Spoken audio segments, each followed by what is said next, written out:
I'm talking this evening about morphic resonance, which is one of my favorite themes, but I haven't talked about it here at Hollyhock for at least 10 years, because I've talked about other things. But some of you are familiar with the idea, some of you are not. So first I'm going to give a very brief summary of the idea of morphic resonance. Then I'm going to talk about some of its implications, particularly implications that affect us, as in our lives and our normal lives. Morphic resonance is the idea that there's a kind of memory in nature. The so-called laws of nature are more like habits. Each species has a collective memory. And in the human realm, that collective memory is more or less what Jung called the collective unconscious. And this process of memory works through resonance from the past to the present on the basis of similarity, like on like, across space and time. This theory has many, many implications. Perhaps one of the most startling is that our own memories are not stored inside our brains, as commonly assumed, but rather we tune into them. Our brains are more like tuning systems, more like TVs than like video recorders. I'll come back to that in a moment, but this is just to give the brief overview. Now, the idea of morphic resonance, memory in nature, is rather shocking in Western science. Indeed, it's been proclaimed a heresy by some scientific authorities because it goes against the usual assumptions of Western science, which are that nature is governed by fixed eternal laws. And this idea of fixed eternal laws goes back a very long way. Pythagoras in ancient Greece had the idea that there was an eternal reality which this reality reflects. In fact, all the ancient Greek philosophers thought that there was an eternal reality that this changing world was a reflection of. They had different theories about what the eternal reality was, and Pythagoras thought it was mathematics, numbers, ratios, proportions, harmonies. And he thought that the mathematical realm was the truly real realm, and everything in this world was a reflection of it. Now, Plato generalized Pythagoras' idea to say it's not just mathematics that's eternal, it's all the realm of forms and ideas, the shapes of everything, red cedars, horses, cats, hedgehogs, all these, everything in nature has an eternal form or archetype in a transcendent realm beyond space and time, the realm of Platonic forms or ideas. And in the beginning of the 17th century, when the scientific revolution got going, the founding fathers of modern science were all believers in this kind of Platonic Pythagorean cosmology. They thought that the laws of nature were mathematical, that they were discovering the mathematical principles of nature which were ideas in the mind of God, that for them God was a mathematician.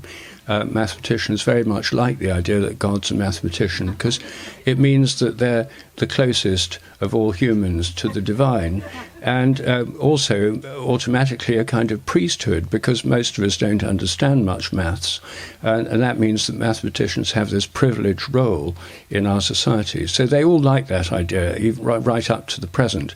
Your most hard-nosed atheistic physicist is usually a secret Platonist. So the idea that all the laws of nature are eternal, that nature is governed by fixed laws, is really built into the foundations of Western thought. It's not built into the foundations of Eastern thought. In Hinduism and Buddhism, it's taken for granted there's a kind of memory in nature.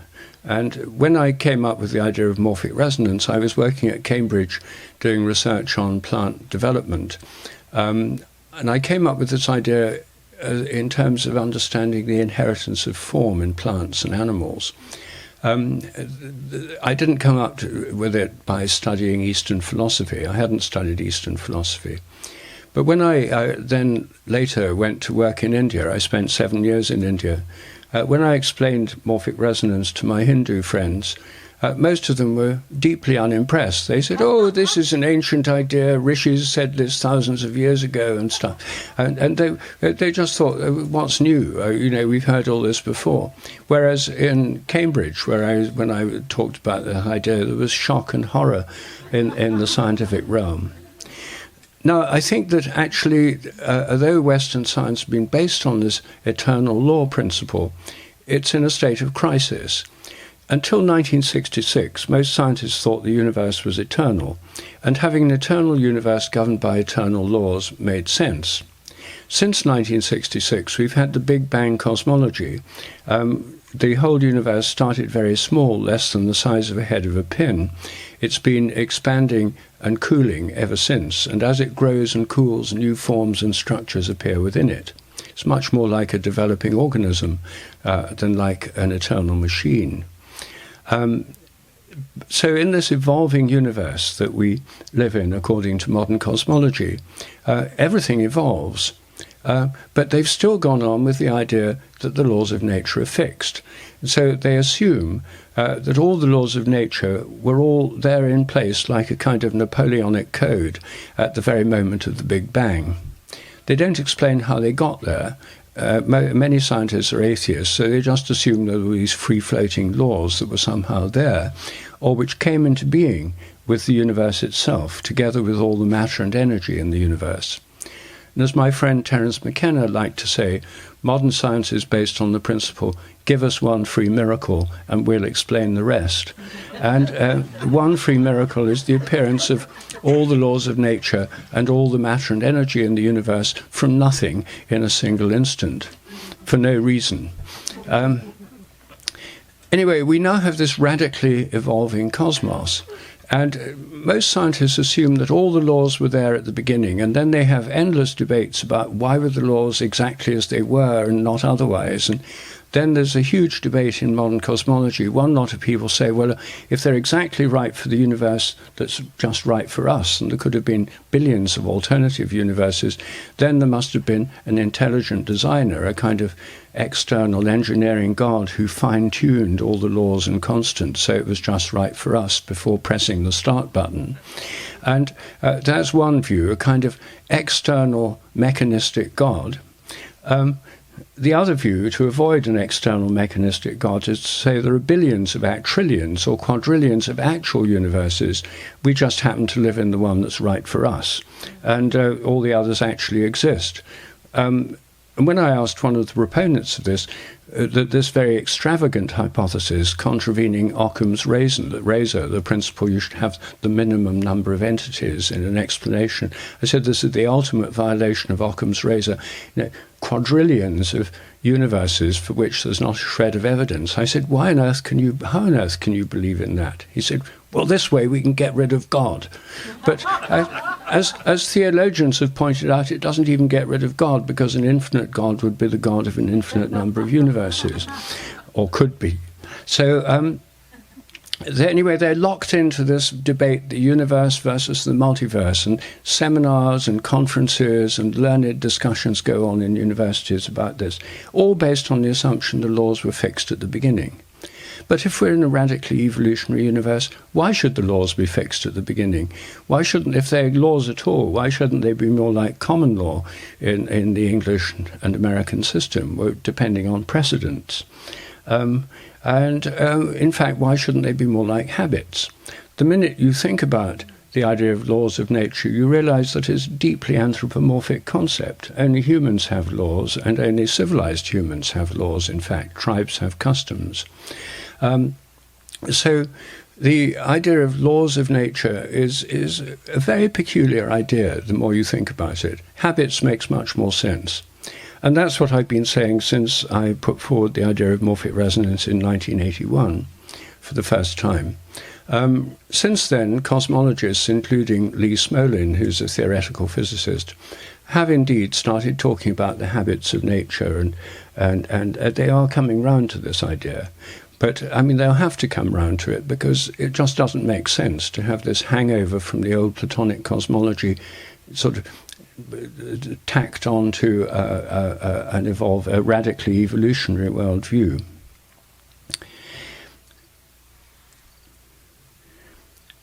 Well, this way of looking at nature provides a very different interpretation of many physical phenomena.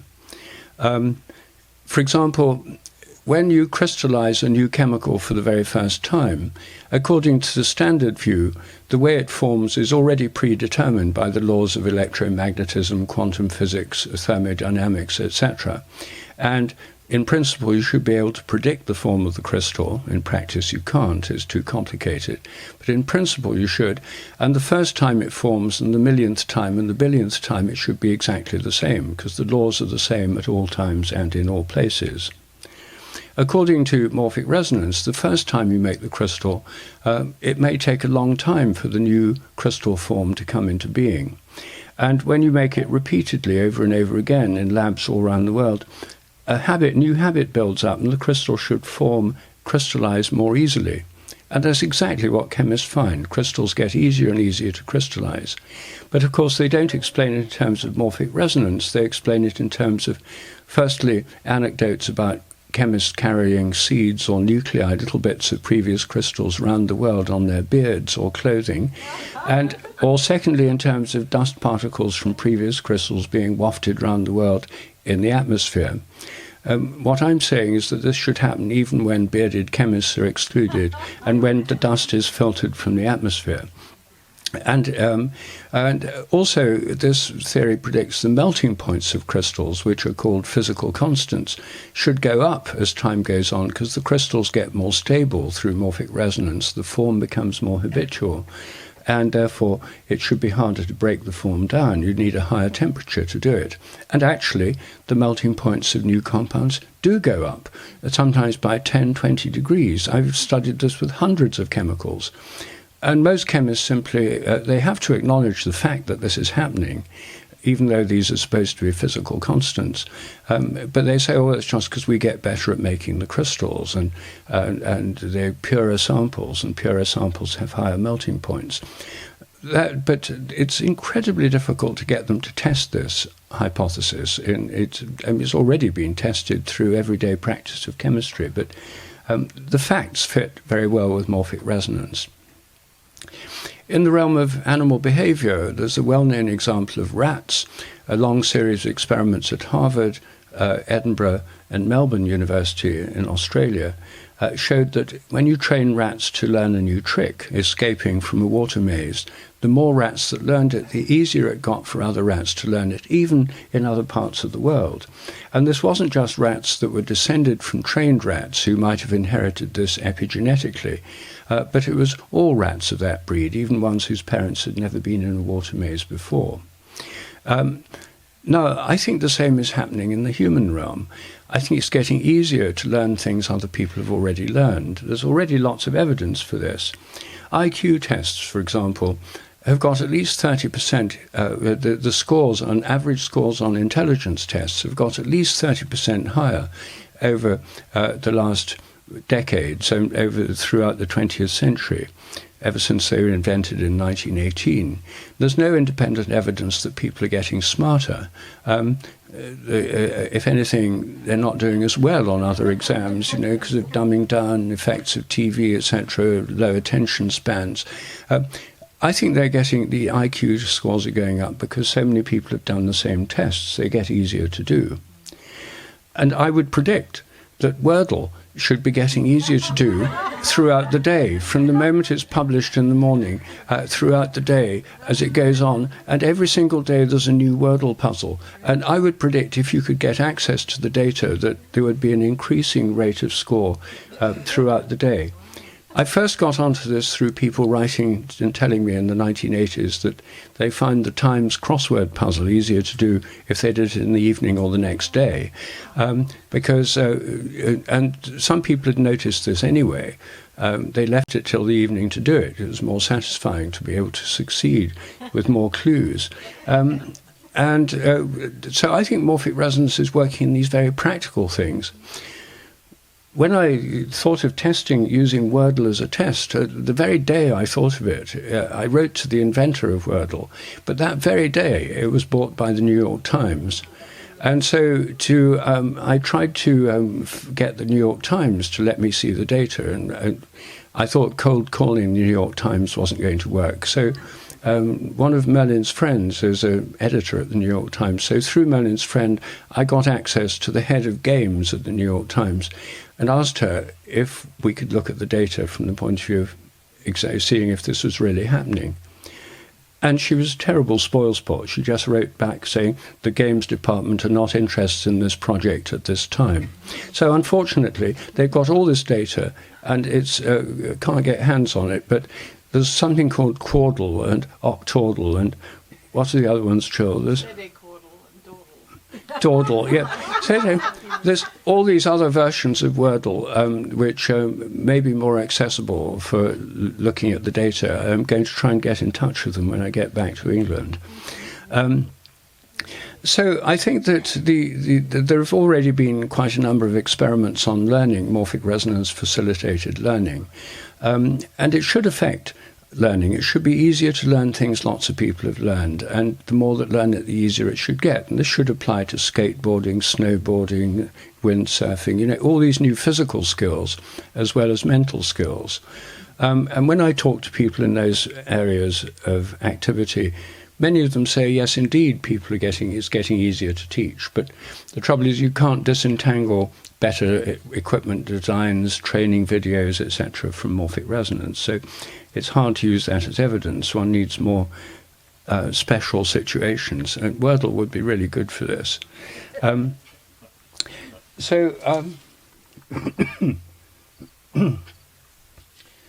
This hypothesis is still controversial.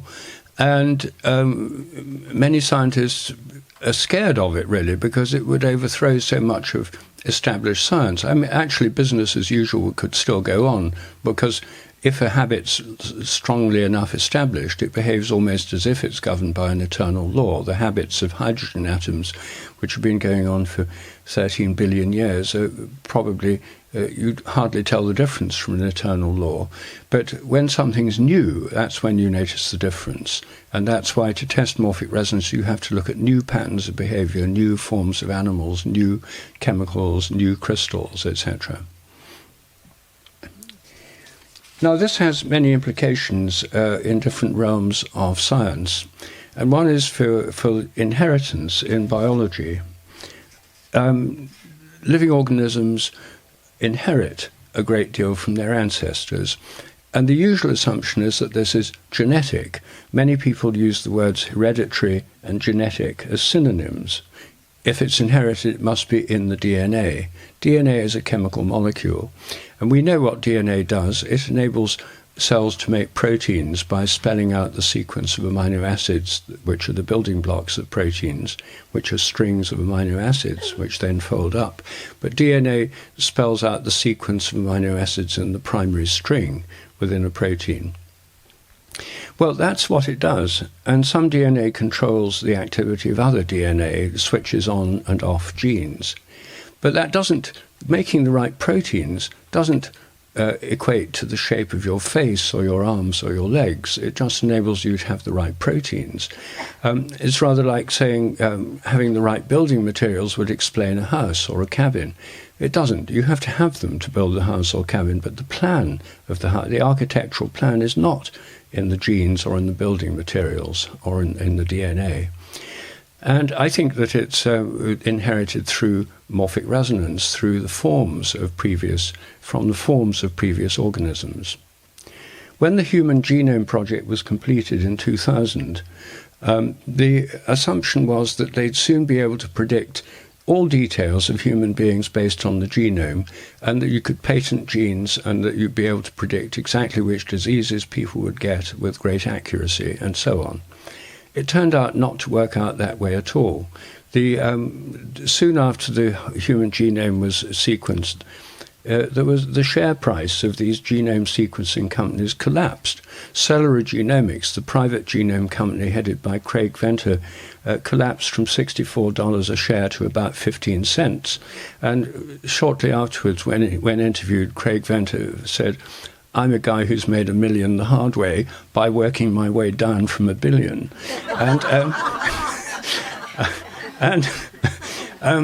and it turned out to be almost useless. And by 2008, it had become clear in biology that there was a major problem called the missing heritability problem.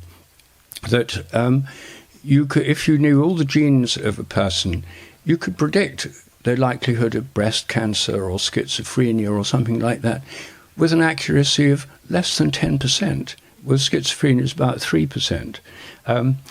Even for height, which is a fairly obvious physical characteristic, you can only explain about 10% in terms of genes. So where's all the rest of the inheritance coming from? And this is called, within biology, the missing heritability problem. Part of it, I think, is due to epigenetics, which is the inheritance of acquired characters. Those of you who were at school or university in the 20th century will know that this was the biggest taboo in biology, the inheritance of acquired characters, Lamarckian inheritance. I mean, it was really bad if anyone believed in that, and there was sort of hissing noises and stuff, and it was just the worst heresy in biology. It's now mainstream. It definitely happens. It's been rebranded epigenetic inheritance, and it's one of the hottest areas of biological research. And I think quite a bit of it depends on morphic resonance. So the whole subject of heredity and evolution is now up for grabs in a way that didn't seem very likely in the 20th century, when neo-Darwinism based on selfish genes was the dominant theory. There's now the extended evolutionary synthesis, which is a much broader theory of evolution that's not just based on genes, but on epigenetics, on cultural inheritance, on the ability of organisms to modify their environment. Much broader and more inclusive theory than this narrow and rather shrill neo-Darwinism that many of us grew up with. And this is now mainstream, the extended evolutionary synthesis. There's papers in Nature on it, there's papers in Science and all the main journals, and it's basically what most people who are active in this field believe nowadays. Neo-Darwinism was a passing phase, and a very narrow phase in the history of biology.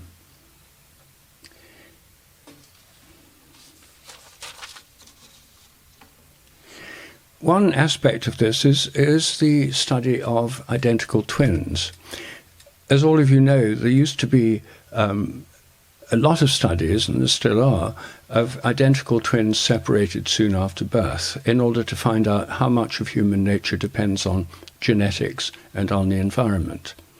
And it turns out that identical twins separated soon after birth have a huge number of features in common, not just their physical appearance, but in the Minnesota's twin studies involving thousands of pairs of twins, ridiculously detailed things like painting their houses the same color, calling their kids by the same names, not the kinds of things even the most ardent neo-Darwinian would expect to be encoded in the genes. And that was one reason why people thought genetics was accounted for so much of inheritance from these identical twin studies. And the usual alternatives were environment or genes, or a mixture of both. So when it turns out there's all these enormous similarities, people say, well, it's primarily genes. And that was really the foundation of the whole edifice of selfish gene theory. Well, if morphic resonance is taking place, the very fact that they're identical, or at least very similar, means they'd specifically resonate with each other across space and time, even if they're living in separate places and in separate families, and there'd be a great deal of connection between them and similarity. So what this evidence may suggest is that morphic resonance is going on rather than it's all due to the genes. And when you think about similarity, if you ask yourself the question, who in the past is most similar to me now? The answer is you. You're most similar to yourself in the past. I'm most similar to myself in the past. The most specific resonance acting on me is from my past. The most specific resonance acting on you is from your past. And I think that's why we retain our form, because we resonate with our past forms, even though the proteins and the cells are continually changing, turning over. And I think it's how memories work. Now, the materialist conventional theory of memory is, of course, that all memories are stored inside the brain. Everything you remember is somewhere stored inside your head, either in a DNA molecule, a phosphorylated protein, or the favourite theory, modified nerve endings, synapses. But despite 100 years of trying to find memory traces, they've proved elusive over and over and over again. But instead of scientists think, well, maybe they don't exist, they just say, well, we need billions more dollars to look even further and to have even more detailed studies. And I think the reason they haven't found them is very simple. They're not there. Just as if I came to analyze your TV set to see what you'd watched last night and analyze the wires and transistors, I wouldn't find out what program you'd watched last night. It's not how it works. So I think that the memories, I don't think, are stored in the brain. If you damage the brain, you can certainly affect memories. If you damage a TV set, you can affect the pictures or the sounds, but it doesn't prove they're all produced inside the TV set. It proves it's necessary for their processing, reception, etc. Now, memories, morphic resonance also applies to social groups. Flocks of birds, schools of fish, termite colonies. A termite colony, the members of it can remember from previous termite colonies how to do that architecture. Each individual termite is blind, and they move little bits of mud, put them in exactly the right place to produce these prodigious structures. Millions of termites can live in a single colony.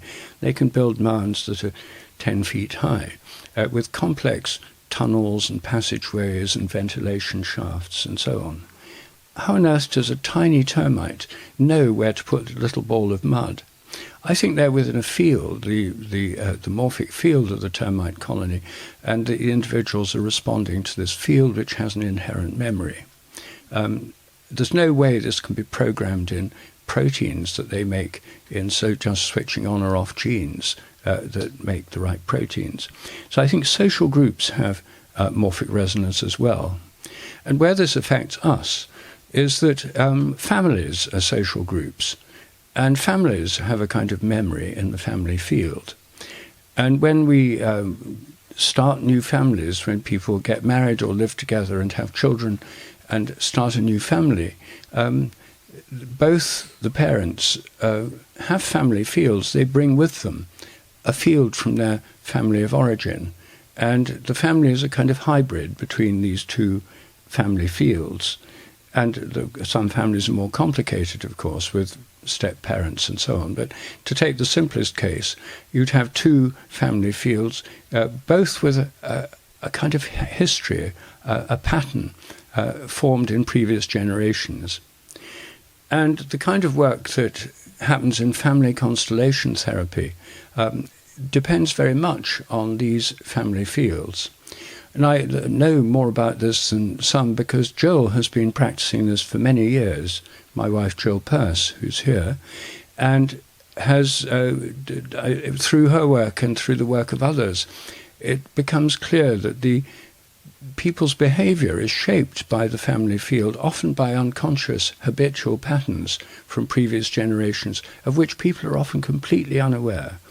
And individuals within those families may behave in ways that individual psychotherapy can't really deal with because, for example, if in previous generations someone's been excluded from the family because they've committed suicide, committed a crime, done something shameful, or for whatever reason they've been excluded, then in a later generation one member of the family may unconsciously identify with the excluded person and exclude themselves by behaving in a dysfunctional way or becoming suicidal.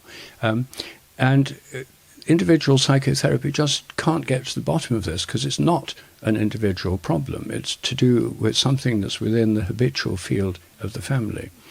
And family constellation therapy is extraordinarily effective in bringing to light these patterns. And in this, I can't describe it all now, there isn't time, but there are representatives for different members of the family selected from the group.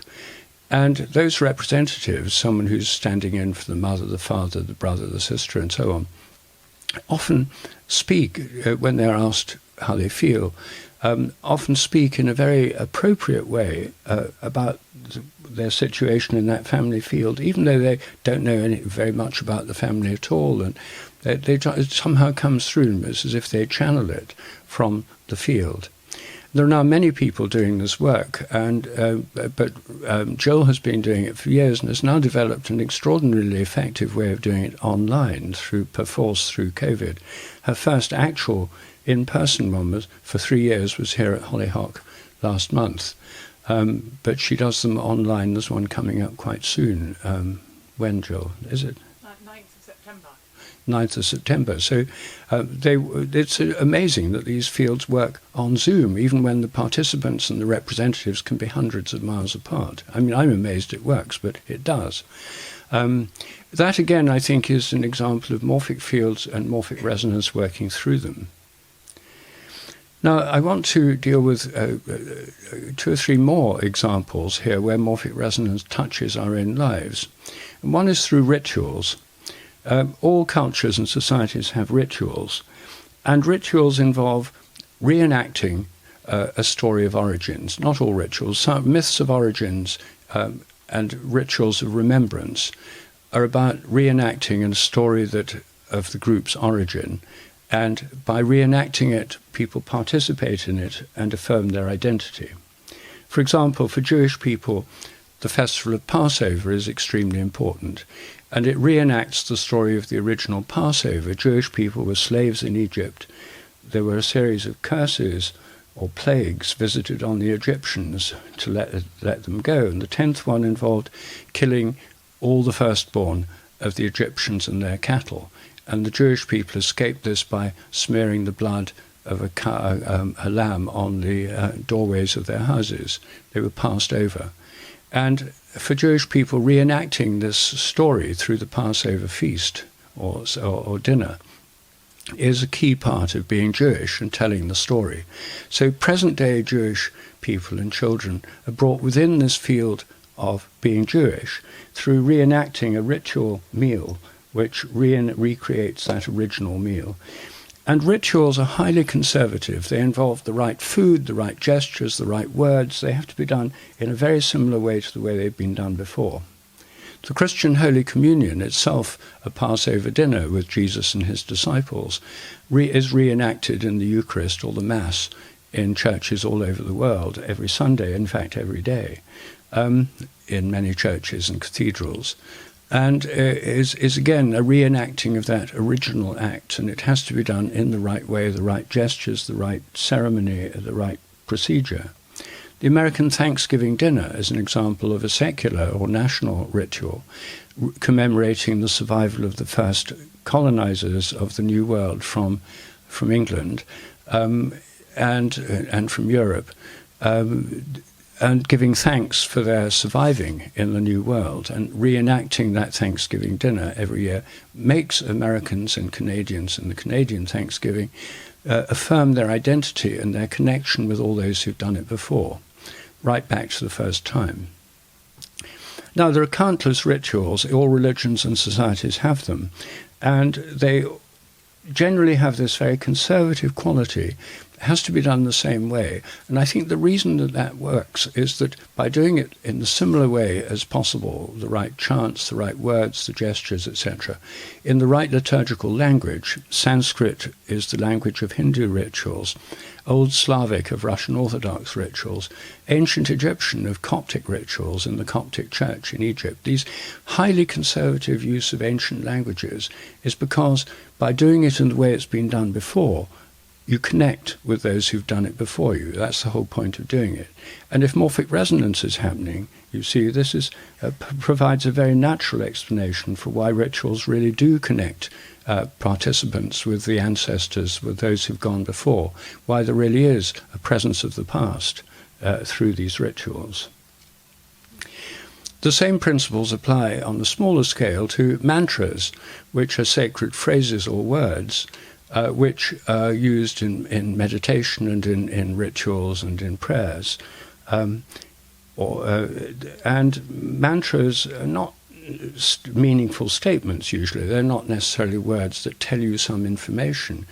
the whole point of the mantra is that by chanting the mantra, you resonate, your body physically resonates. If you're doing it with other people, you resonate with other people by chanting together, because you're doing it at the same time and you're in resonance with others. And you resonate with all those who've done that mantra before. And again, this is something I've learned a lot about from Jill, who in her sound workshops, sound and voice workshops, teaches the very principles of mantra, and you get to experience them directly. So again, this fits very well with the idea of morphic resonance. It would be hard to understand the power of mantras without something like morphic resonance. Similar principles also apply to holy places. And one of the things that I do in England is that I help with the work of something called the British Pilgrimage Trust, which I helped found, which is opening footpath pilgrimages to the holy places of England, including cathedrals, churches, holy wells, ancient trees, stone circles, and other holy places. And these are footpath pilgrimages. You walk on foot. There's a big revival of pilgrimage going on all over Europe at the moment. The iconic pilgrimages to Santiago de Compostela in Spain. In 1987, when the first of the sort of modern version of the pilgrimage got going, 1,000 people walked it. In 2019, 330,000 people walked it. There's been a huge increase in pilgrimage in Europe, and not only from people who are devout Catholics or religious people.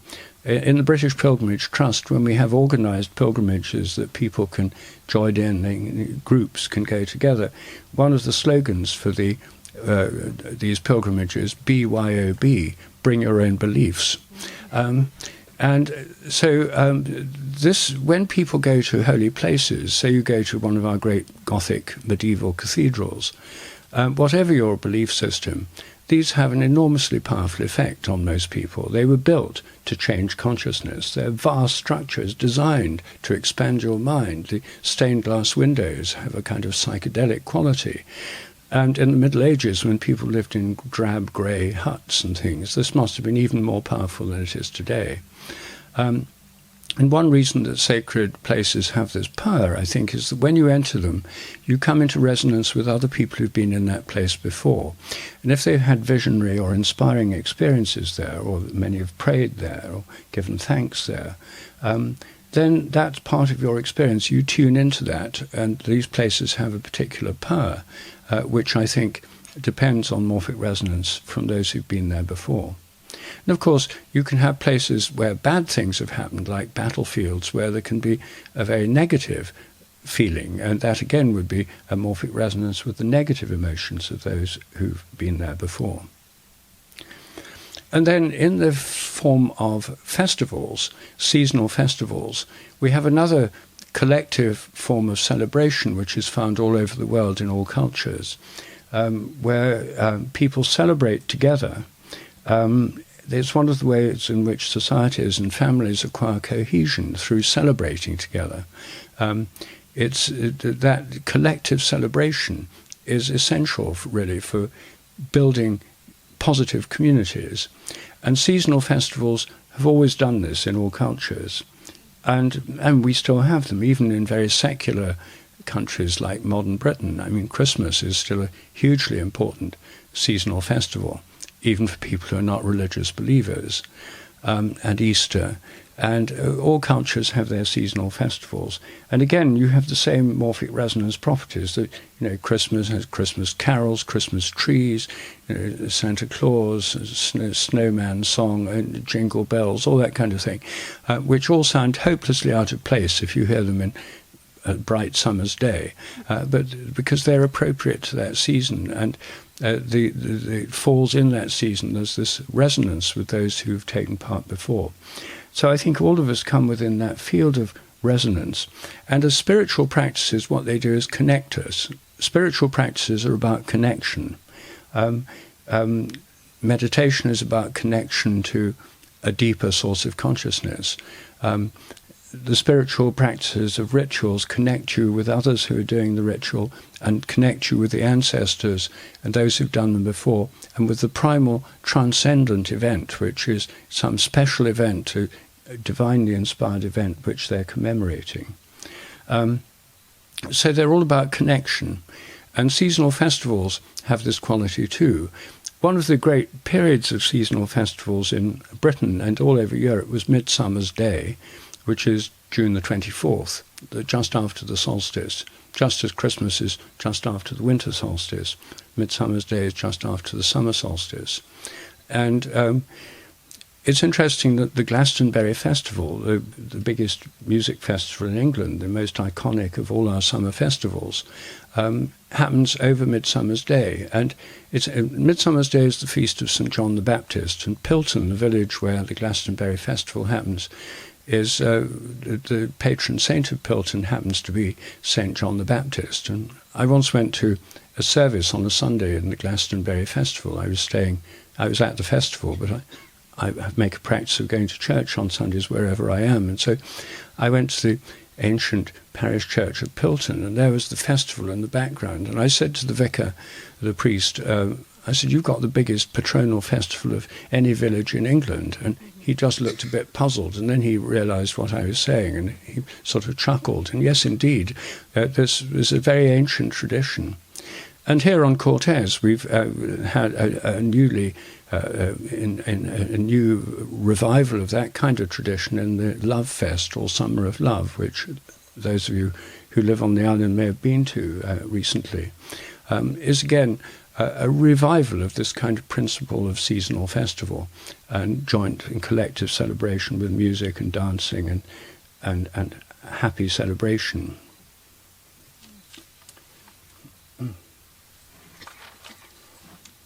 So these are some of the ways in which I think Morphic Resonance touches our own lives. It underlies our growth, our development, our memories, our collective life, our festivals, rituals, celebrations. And I think Morphic Resonance is, as I was saying before, inherent in all of nature. We experience its human forms and its cultural forms. But I think it applies to all self-organizing systems in nature. Not everything in nature is self-organizing. It may be worth spelling out what is. Atoms are self-organizing. They make themselves, and molecules, and the atmosphere, carbon dioxide, oxygen molecules, nitrogen molecules, they're not made in factories. They're self-organizing. Planets are self-organizing, stars are self-organizing, galaxies are self-organizing, animals and plants are self-organizing, crystals are self-organizing, termite societies are self-organizing. But chairs are not self-organizing, they're made in factories. Tables aren't self-organizing. Rocks are not self-organizing because although the crystals within them are, if a big rock falls down a mountain and splinters into lots of little bits, those little bits have arisen because of external forces, not because that's how the rock grows. And computers are not self-organizing. They're made in factories. Computer programs are not self-organizing. They're programmed by computer programmers. So none of these systems would have morphic resonance: chairs, tables, computers, and so on. And that's one reason I think that artificial intelligence is very unlikely to be truly intelligent, because it's programmed into computers which are mechanistic, machine-like systems, which are deterministic, which don't have that capacity to self-organize and therefore to have a kind of memory. You have to build in a solid-state memory into disks or magnetic tapes or whatever in computers. If we had a truly living technology, it would never be a digital computer, I think, but possibly analog computers, possibly quantum computers. If they get to a state where they have a holistic property which really is self-organizing, then they may have their own memory by morphic resonance, and they may connect up with other similar computers all around the world in a kind of collective memory. A new technology could possibly emerge in the artificial intelligence computer world, but not with digital computers, possibly with analog or quantum computers. So by recognizing what's self-organizing and what isn't, it makes it easier to understand what things may have their own memory. And in the modern philosophy of panpsychism, the idea of mind in all things, in atoms, molecules, crystals, stars, galaxies, this is becoming surprisingly fashionable in the academic world at the moment. Again, this would apply only to self-organizing systems, not to tables, chairs, computers, and socks. I mean, this is a common riposte of skeptics when people say they're panpsychists. They say, you mean my socks are conscious? No, that's not what they're saying, and I'm not saying they have morphic resonance. So I think self-organizing things throughout nature, things which are basically alive, animate, or self-organizing, have this kind of memory. And the entire universe is self-organizing, so the whole universe would have a kind of cosmic memory.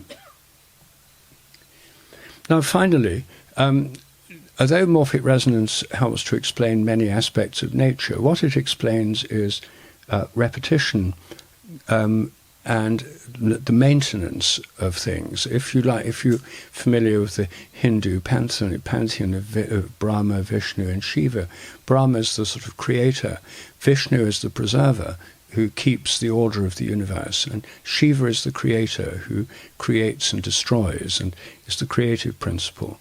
Well, morphic resonance is more the Vishnu principle. It's the principle of preservation of form and order.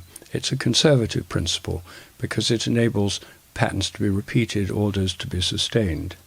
But it doesn't explain creativity. It doesn't explain where new forms come from, a new order appears. So within the universe, within evolution, there has to be a creative principle as well.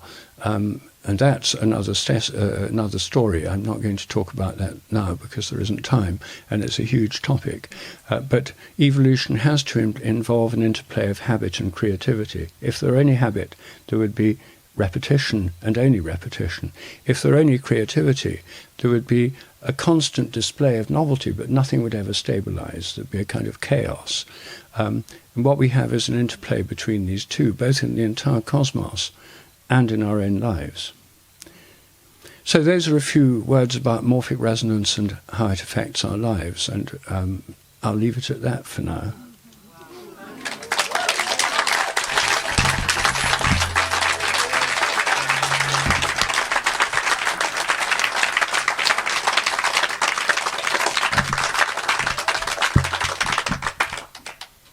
Thank you. There's at some time for Q&A, and I've asked Aiton to pick the questioners, so because I can't see everyone very well, especially people at the back, and he's got a roving microphone. And I'm passing the hat now. Martha, get that started for me. Thank you. Erica. But before Erica, I wanted to ask a question. I'm first in line. There are many people who postulate that the trance state is a fundamental need of humans, and I was just wondering if you could talk about the relationship between trance states and morphic resonance. You mean as in sort of dance-induced trances and drug-induced trances and so on? Well, I think those, as states of consciousness, they'd have their own field and organizing principles. And I think that those would also have a kind of morphic field. For example, I think that psychedelic experiences, when you take a particular psychedelic, then the pattern of change in your own brain and mind would resonate with that of other people who've taken the same psychedelic in the past. So if you have a psychedelic like ayahuasca, which has been taken in tribal societies in the Amazon with mythologies about jaguars and serpents and so on, if people who know nothing about Amazon mythologies take ayahuasca in modern urban settings, then some of them may see jaguars and serpents, and indeed some do. I think that this is not because the molecules of ayahuasca trigger jaguar molecules in the brain, but because they tune you in to those who've done it before. Now, it doesn't explain how trance states originate in the first place, because morphic resonance, as I said, doesn't explain creativity. But it does explain how, when you're in a particular kind of trance state, you'd resonate with others who've been in a similar state. So there'd be a transpersonal aspect to them.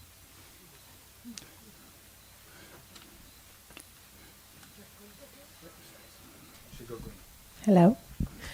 I'm curious, and this question isn't fully formed, but I'm curious about like relations who've passed, and if you can, in the present, resonate with them, not in the past, but in the present.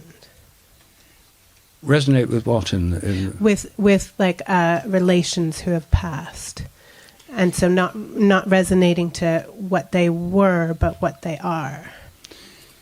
Well, I mean, morphic resonance is usually from the past to the present, but you could say that if something's a millisecond in the past, it would be almost the same as in the present, and I think that something like that underlies telepathy, which is a kind of resonance between people in the present. It's different from memory because it is more or less in the present, and the whole point of telepathy, it tells you what's going on for other people now. But so it's not exactly the same as morphic resonance, but it's closely related. It means ancestors. Well, ancestors would, as I mentioned in the ancestral field, the ancestors influence us continually, both directly through resonance with us personally. Individual ancestors may, our parents and our grandparents and other ancestors may influence us directly by resonance. But then the ancestral families, not just the individuals, but the way they related to each other within our parents' family, our grandparents' family, our great-grandparents' family, those then would resonate with our families in the present, but individuals would resonate with us as individuals. So you have both the individual and the family resonances working on us in the present. So I think we're greatly influenced by ancestors and the past, and sometimes people have skills or abilities or interests which are very similar to those of grandparents or something, even if they never knew their grandparents had these interests. So I think this is very much part of our nature. Part of our heredity is this resonance with the past and our ancestors. Genes are part of it, but as I said, there's much more to it than just genes. I'm curious, though. I see that sort of past connection, but I'm curious if you can resonate with, or what you're saying, sort of telepathy with an ancestor who has passed, sort of currently rather than what they were, but sort of. Oh, you mean if they're in the afterlife and you're resonating with them? No. Well, that's a much more complicated question because it depends on what form we survive in. And one thing that is relevant to this that I should have pointed out or could have pointed out is that if memories are not stored in our brains, then they're not all destroyed at death. The usual materialist assumption is that all our memories are inside our heads and our brains, and everyone agrees the brain decays after death. And so for materialists, all memories are wiped out totally. Therefore, there's no possibility of survival of bodily death in any form whatever. This is one reason that materialists are atheists and that atheists are materialists, because it refutes all religions, because they all have some belief in survival of death.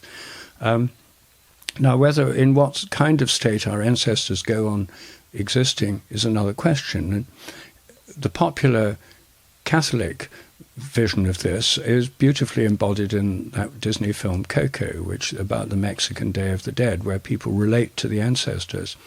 And I myself think it's important to relate to the ancestors. On November the 2nd, All Souls Day, I always do some kind of ceremony for my ancestors. Most Catholic and Anglican churches have services for All Souls Day.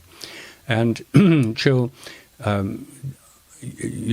does workshops over All Souls Day, and they include a Requiem Mass at our parish church in Hampstead, which our priest conducts. And the people in her workshops are, relating to their ancestors through that. Many of them would never normally go to church. Some are Jewish, some are atheists, etc.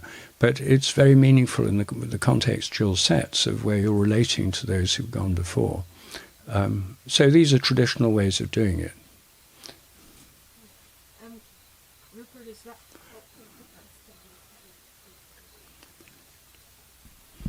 So is that why if we heal ourselves in this lifetime of something through Jill's work or something like that, then we also can heal backwards and forwards because of, is morphic resonance something that would explain that phenomena that people feel is possible? Like this stopping the cycle of abuse in your lifetime and healing backwards generations and forward generations. Well, that would be the kind of thing that I would expect, but it would be hard to prove that. I mean, if the family field is healed through these practices, then I would expect it to affect people thereafter. To what degree it acts retroactively, whether the actual ancestors 100 years ago are, through time travel from Jill's workshops, affected by what's happening in the workshop. No, we can't test that really, but whether the ancestors in the afterlife, whatever form it takes for them, are affected, that seems to me perfectly possible, but that can only be speculative. Yeah.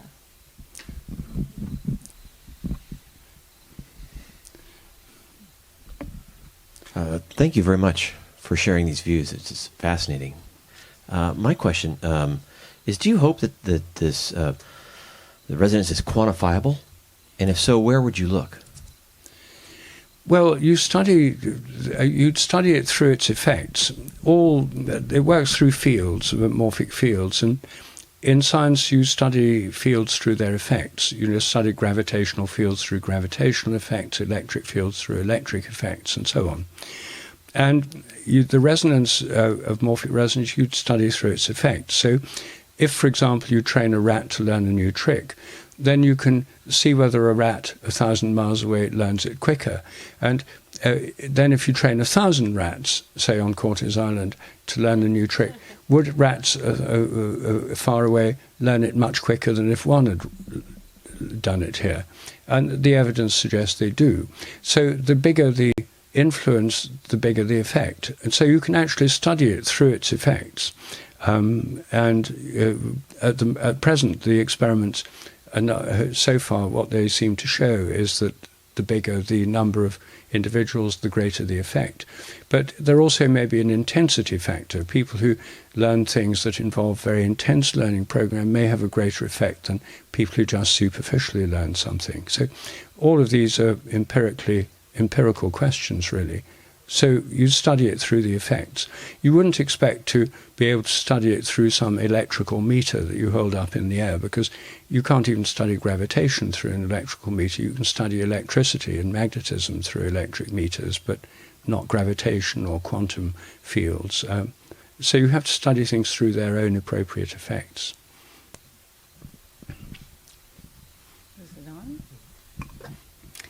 Hi, Rupert. I had a thought when you were talking about, yes, we're designed to be both habitual and creative.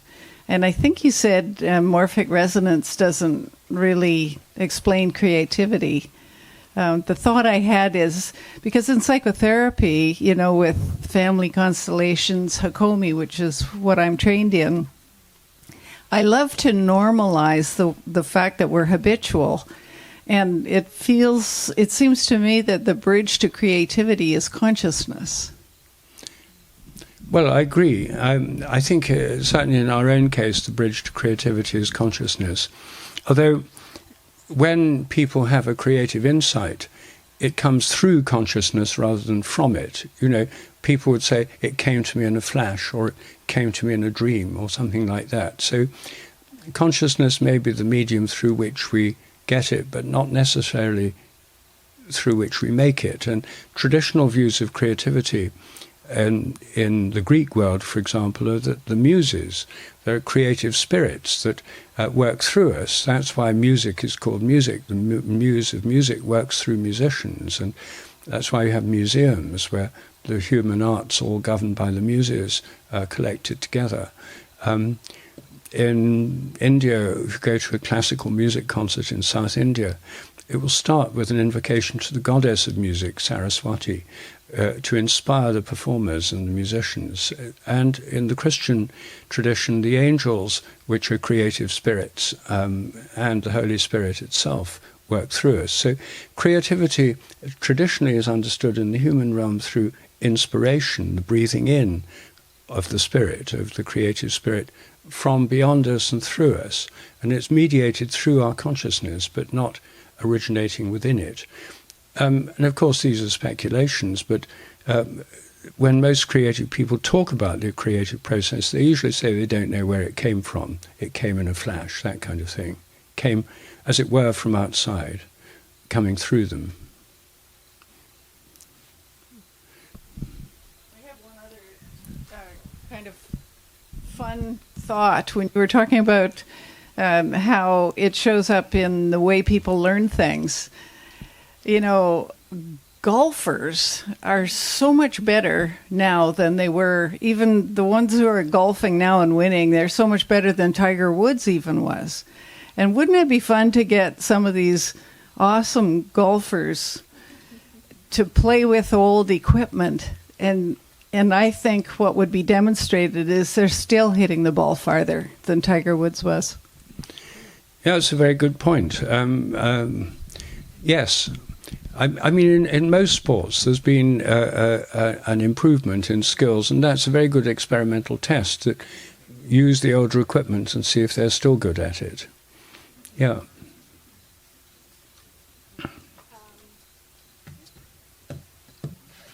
Oh. I know we're talking about memory and stuff, but I'm wondering if there's a way to resonate with future happenings. Like, I'm interested in like kind of prophetic dreams and visions and stuff, and if we can tap into things from in the future.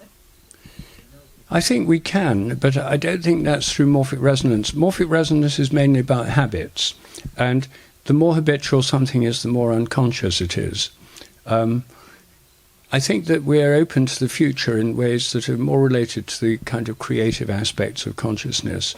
I think there's no doubt that precognitive dreams occur. People have premonitions, people have dreams about events in the future. Not all the time. Animals can feel the future too. I mean, the warnings of earthquakes and tsunamis by dogs, cats, and many kinds of wild animals suggest that they're able to feel what's about to happen. And there's a phenomenon called presentiment, where humans can feel what's about to happen a few seconds in advance. This is something that parapsychologists like Dean Radin have studied, I think, very convincingly. So I think that we are open to the future, not all the time, not as reliably as we're open to the past. These presentiments don't work as reliably as memory does. But they definitely seem to happen. No one knows quite how or why. And there's all sorts of speculative theories, but it's really not understood how it works. But I'm sure it happens.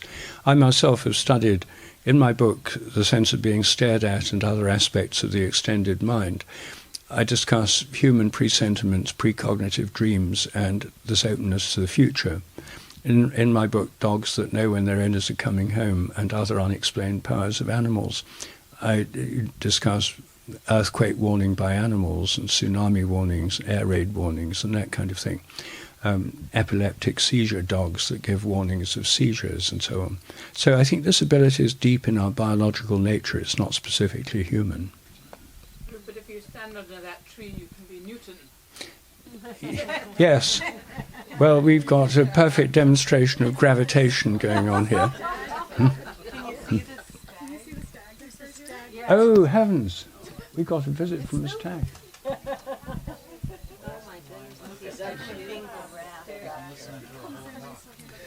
Come for the food, stay for the talk. Yes.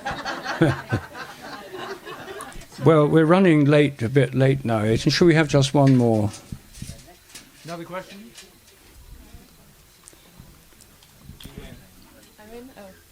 Hope it's a good one.